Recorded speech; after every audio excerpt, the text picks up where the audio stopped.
Hi friends, welcome back to my YouTube channel. ಹೇಗಿದ್ದೀರಿ ಎಲ್ಲವರು? ಅಂದ್ಕೊಳ್ತೀನಿ ತುಂಬ ಚೆನ್ನಾಗಿದ್ದೀರಂತ. ಇವತ್ತು ನಾನು ಪ್ರೌನ್ ಪಲ್ಯ ಹೇಗೆ ಮಾಡೋದಂತ ಹೇಳ್ಕೊಡ್ತಾ ಇದ್ದೀನಿ. ಹಾಗಾದರೆ ಬನ್ನಿ ನೋಡೋಣ. ಫಸ್ಟ್ ಆಫ್ ಆಲ್ ನಾವು ಇದು ಕ್ಲೀನಿಂಗ್ ಹೇಗೆ ಮಾಡೋದಂತ ನೋಡ್ಕೊಳ್ಳೋಣ. ಇದು ಕ್ಲೀನಿಂಗ್ ಮಾಡೋ ಪ್ರೊಸೆಸ್ ತುಂಬ ಇರ್ತದೆ. ಯಾಕಂದರೆ ಇದರಲ್ಲಿ ಅದ್ರದ್ದು ಒಳಗಡೆ ಒಂದು ನೂಲು ಥರ ಇರ್ತದೆ, ಬ್ಲ್ಯಾಕ್ ಕಲರ್. ಅದು ಹೇಗೆ ಕ್ಲೀನ್ ಮಾಡೋದಂತ ನಾನು ಹೇಳ್ಕೊಡ್ತೀನಿ. ಅದು ತುಂಬ ಇಂಪಾರ್ಟೆಂಟ್. ಅದು ತೆಗಿಲೇಬೇಕು ನಾವು, ಇಲ್ಲದಿದ್ದರೆ ಬೆನ್ನಿಗೆಲ್ಲ ತುಂಬ ಅದು ಇಫೆಕ್ಟಿವ್ ಅಂತಾರೆ. ಅದು ತೆಗೆದಿಲ್ಲ ಅಂದರೆ ಇದ್ರೊಳಗಡೆ ಇರ್ತದೆ ನೋಡಿ. ಆ ಸಿಪ್ಪೆ ಎಲ್ಲ ತೆಗೆದುಬಿಟ್ಟು ಸ್ವಲ್ಪ ಕಟ್ ಮಾಡ್ಕೊಳ್ತೀನಿ. ಅದರೊಳಗಡೆ ಒಂದು ಬ್ಲ್ಯಾಕ್ ಕಲರ್ ನೂಲು ಥರ ಇರುತ್ತೆ, ಅದನ್ನು ನಾವು ತೆಗಿಬೇಕು. ಇಲ್ಲಿ ನೋಡಿ, ಈ ಥರ ಇದೆ. ಇದನ್ನು ಇಂಪಾರ್ಟೆಂಟ್ ಇದು ತೆಗಿಲೇಬೇಕು ನಾವು. ಇದು ಹಾಗೇನೆ ಮಿನಿ ಹಾಕಿದ್ರೆ ಹೆಲ್ತ್ಗೆ ತುಂಬ ಇಫೆಕ್ಟ್ ಅಂತಾರೆ. ಇನ್ನೊಂದು ಮಾಡಿ ತೋರಿಸ್ತಾ ಇದ್ದೀನಿ.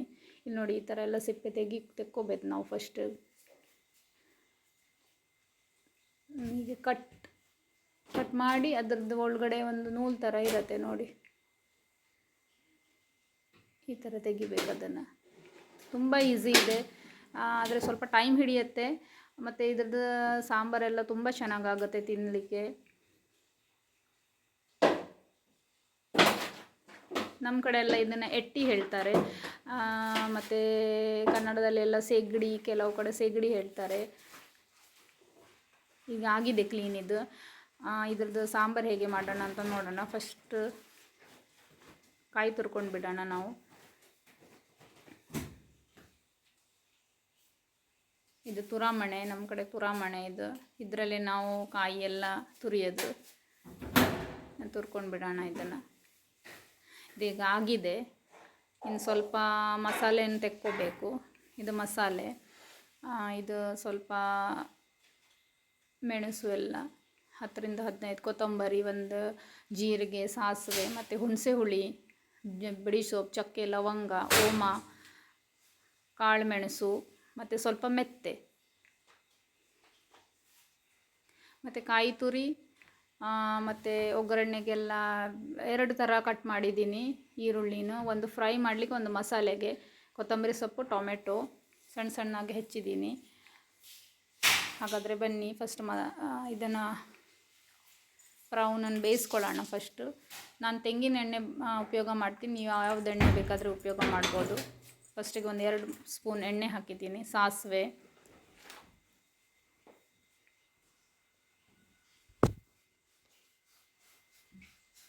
ಈರುಳ್ಳಿ ಹಾಕ್ತಾ ಇದ್ದೀನಿ.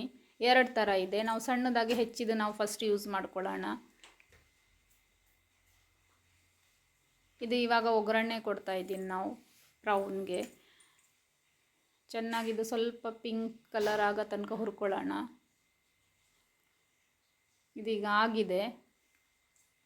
ಈಗ ಇದಕ್ಕೆ ಬೆಳ್ಳುಳ್ಳಿ ಶುಂಠಿ ಪೇಸ್ಟ್ ತೊಗೊಂಡಿದ್ದೀನಿ, ಅದನ್ನು ಹಾಕಿ ಫ್ರೈ ಮಾಡೋಣ.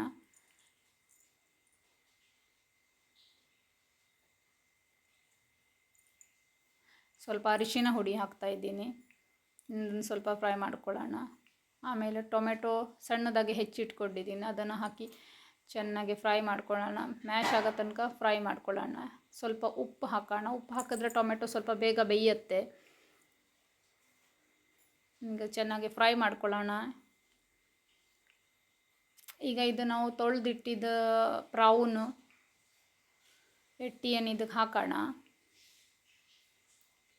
ನೀರಿರಬಾರ್ದು, ಚೆನ್ನಾಗಿ ತೊಳೆದು ಬಿಟ್ಟು ನೀರು ತೆಗೆದು ಹಾಕಬೇಕು.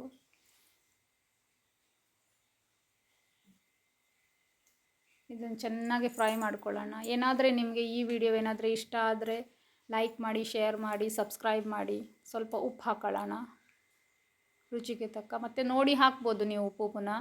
ಈಗ ಸ್ವಲ್ಪ ಹಾಕಿದ್ದೀನಿ, ಯಾಕಂದರೆ ಒಂದೇ ಸತಿ ಜಾಸ್ತಿ ಹಾಕಿದ್ರೆ ಒಂದೊಂದು ಸತಿ ಅದು ಸ್ವಲ್ಪವೇ ಆಗೋದಲ್ಲ, ಮತ್ತು ಉಪ್ಪು ಜಾಸ್ತಿ ಆಗೋ ಚಾನ್ಸಸ್ ಇರುತ್ತೆ. ಈಗ ಮುಚ್ಚಳ ಇಟ್ಟು ಬೇಯಿಸಿದ್ದೀನಿ. ಇನ್ನೊಂದು ಸೈಡಲ್ಲಿ ಪಾತ್ರೆ ಇಟ್ಟಿದ್ದೀನಿ. ಮಸಾಲೆಯನ್ನು ಫ್ರೈ ಮಾಡ್ಕೊಳ್ಳೋಣ. ಈಗ ಸ್ವಲ್ಪ ತೆಂಗಿನ ಎಣ್ಣೆ ಹಾಕ್ತಾ ಇದ್ದೀನಿ. ನಮ್ಮ ಕಡೆ ತೆಂಗಿನ ಎಣ್ಣೆನೇ ತಿನ್ನೋದು, ಹಾಗಾಗಿ ನಾನು ತೆಂಗಿನ ಎಣ್ಣೆ ಉಪಯೋಗ ಮಾಡ್ತಾ ಇದ್ದೀನಿ. ಈಗ ಒಂದೊಂದಾಗಿ ಮಸಾಲೆಯನ್ನು ಹುರ್ಕೊಳ್ಳೋಣ. ಫಸ್ಟ್ ಕೊತ್ತಂಬರಿ ಹಾಕ್ತಾ ಇದ್ದೀನಿ. ಒಂದು ಸ್ಪೂನ್ಗಿಂತ ಸ್ವಲ್ಪ ಜಾಸ್ತಿ ತಗೊಂಡಿದ್ದೀನಿ. ಜೀರಿಗೆ, ಸಾಸಿವೆ ಎಲ್ಲ ಮಸಾಲೆ ಹಾಕಿಬಿಟ್ಟು ಫ್ರೈ ಮಾಡಬೇಕು. ಈಗ ಕೊತ್ತಂಬರಿ ಫ್ರೈ ಆಗಿದೆ ಸ್ವಲ್ಪ. ಇದಕ್ಕೆ ಒಣಮೆಣಸು ಹಾಕ್ತಾಯಿದ್ದೀನಿ. ಒಂದು 10-15 ಒಣಮೆಣಸು ತೊಗೊಂಡಿದ್ದೀನಿ, ಅದನ್ನು ಹಾಕ್ತಾಯಿದ್ದೀನಿ. ಇದು ಕೂಡ ಚೆನ್ನಾಗಿ ಫ್ರೈ ಆಗಬೇಕು, ಹಸಿ ವಾಸನೆ ಎಲ್ಲ ಹೋಗಬೇಕು. ಚೆನ್ನಾಗಿ ಉಬ್ಬಿ ಬಂದಿದೆ ಇದು. ಈಗ ಇದಕ್ಕೆ ಹಾಕ್ತಾಯಿದ್ದೀನಿ ಚೂರು ತೆಂಗಿನೆಣ್ಣೆ. ಈಗ ಗರಂ ಮಸಾಲ ಎಲ್ಲ ಹುರ್ಕೊಂಡು ಬಿಡೋಣ. ಕಾಳು ಮೆಣಸು ಹಾಕಿದ್ದೀನಿ, ಚಕ್ಕೆ, ಲವಂಗ, ಓಂ ಕಾಳು, ಬಡಿ ಸೋಪ್ ಇದೆಲ್ಲ ಹಾಕಿಬಿಟ್ಟು ಚೆನ್ನಾಗಿ ಸ್ವಲ್ಪ ಹುರಿಬೇಕು. ಜಾಸ್ತಿ ಮೀಡಿಯಮ್ ಫ್ಲೇಮಲ್ಲಿ ಇಟ್ಕೊಂಡು ಹುರಿಬೇಕು ಇದು, ಮತ್ತು ಇಲ್ದಿದ್ರೆ ಜಾಸ್ತಿ ಹುರ್ಕೊಂಡು ಕಪ್ಪಾಗೋ ಚಾನ್ಸಸ್ ಇರ್ತದೆ. ಇದೀಗ ಆಗಿದೆ, ತೆಕ್ಕೊಳ್ತಾ ಇದ್ದೀನಿ ಇದನ್ನು. ಇದು ನನ್ನ ಚಾನಲ್ ಹೊಸ, ಇದನ್ನು ಸಪೋರ್ಟ್ ಮಾಡಿ. ಸ್ವಲ್ಪ ತೆಂಗಿನೆಣ್ಣೆ ಹಾಕ್ತಾಯಿದ್ದೀನಿ ಪುನಃ. ಈಗ ನಾವು ಉದ್ದಾಗೆ ಕಟ್ ಮಾಡಿ ಇಟ್ಕೊಂಡಿದ್ದು ಈರುಳ್ಳಿನ ಫ್ರೈ ಮಾಡ್ತಾಯಿದ್ದೀನಿ. ಅದಕ್ಕೆ ನಾನು 2 ಥರ ಕಟ್ ಮಾಡ್ಕೊಂಡಿದ್ದೀನಿ. ಇದು ಮಸಾಲೆಗೆ ಸ್ವಲ್ಪ ಉದ್ದ ಕಟ್ ಮಾಡಬೇಕು.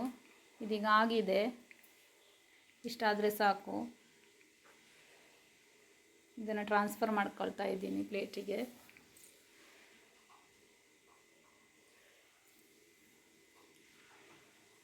ಸ್ವಲ್ಪ ತೆಂಗಿನೆಣ್ಣೆ ಹಾಕಿಬಿಟ್ಟು ತೆಂಗಿನಕಾಯಿ ಹುರ್ಕೊಂಡು ಬಿಡೋಣ. ತೆಂಗಿನಕಾಯಿ ತುರಿ ಇದೆ ಇಲ್ಲಿ. ಇದನ್ನು ಕೂಡ ಚೆನ್ನಾಗಿ ಒಂದು ಹಸಿ ವಾಸನೆ ಹೋಗೋ ತನಕ ಹುರ್ಕೋಬೇಕು.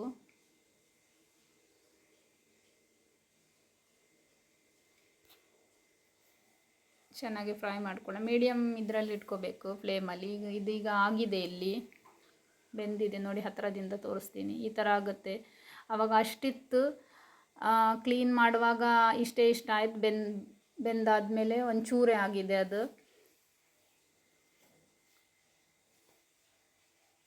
ಈಗ ಇದಕ್ಕೆ ತೆಂಗಿನಕಾಯಿ ತುರಿಗೆ ಅರಿಶಿನ ಸ್ವಲ್ಪ ಹಾಕ್ತೀನಿ. ಅರಿಶಿನ ಹಾಕಿದ್ರೆ ಸ್ವಲ್ಪ ಮಾಯಿಶ್ಚರ್ ಬೇಗ ಎಳ್ಕೊಳ್ತದಂತ, ಬೇಗ ಸ್ವಲ್ಪ ಫ್ರೈ ಆಗುತ್ತೆ. ಮೀಡಿಯಮ್ ಫ್ಲೇಮಲ್ಲೇ ಇಟ್ಕೊಂಡು ಫ್ರೈ ಮಾಡಬೇಕು. ಉರಿ ಏನಾದರೂ ಜಾಸ್ತಿ ಮಾಡಿದ್ರೆ ಅದು ಕರ್ಚಿ ಹೋಗ್ತದೆ.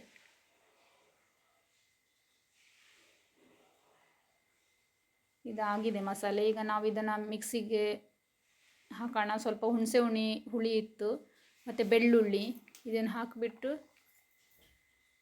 ಮಿಕ್ಸಿಯಲ್ಲಿ ಗ್ರೈಂಡ್ ಮಾಡ್ಕೊಳ್ಳೋಣ.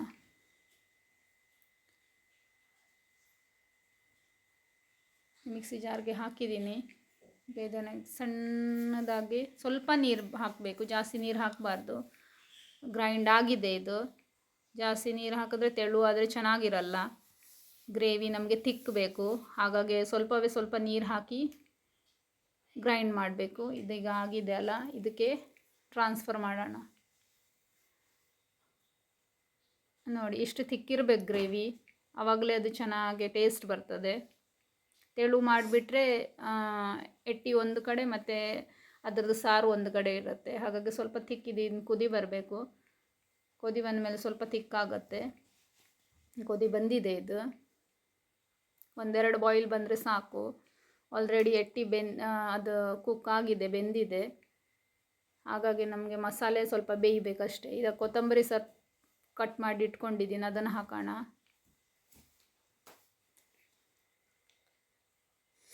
ಜಾಸ್ತಿ ಹೊತ್ತು ಇದನ್ನು ಬೇಯಿಸೋದು ಬೇಡ. ಇದಾಗಿದೆ